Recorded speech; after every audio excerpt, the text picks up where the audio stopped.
Bilan positif pour la deuxième édition du défi Zéro déchet, lancé par l'ADEME, FENOAMA, l'association Déchet et l'OFB, l'Office français des biodiversités. Elle a rassemblé l'an dernier 22 familles, toutes volontaires, pour réduire le poids de leurs déchets. Un chiffre, 50% de déchets en moins pour toutes ces familles. Sarah Ducamp, bonsoir.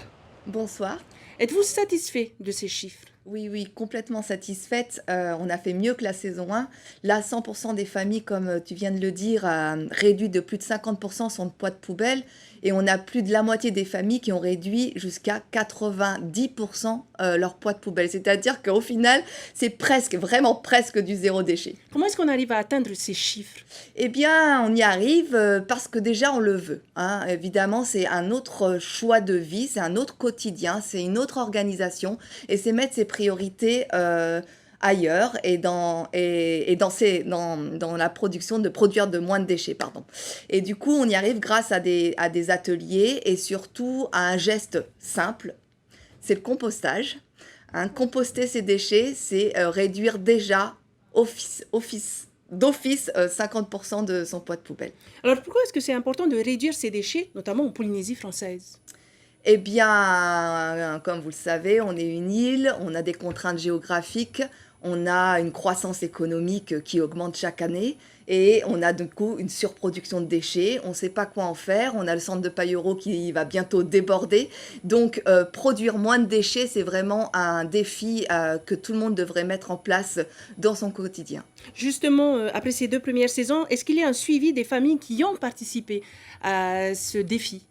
Oui, depuis la première édition, j'ai toujours quelques contacts avec ces familles. Elles continuent. Bien sûr, il y a parfois des petites difficultés qui restent, mais quand on a pris le pli, en fait, on n'a pas envie de retourner en arrière parce que ce qu'il faut dire, c'est que faire ce qu'on dit, cette philosophie zéro déchet, c'est aussi économiquement, c'est très satisfaisant parce qu'on pense que ça coûte plus cher, mais c'est faux.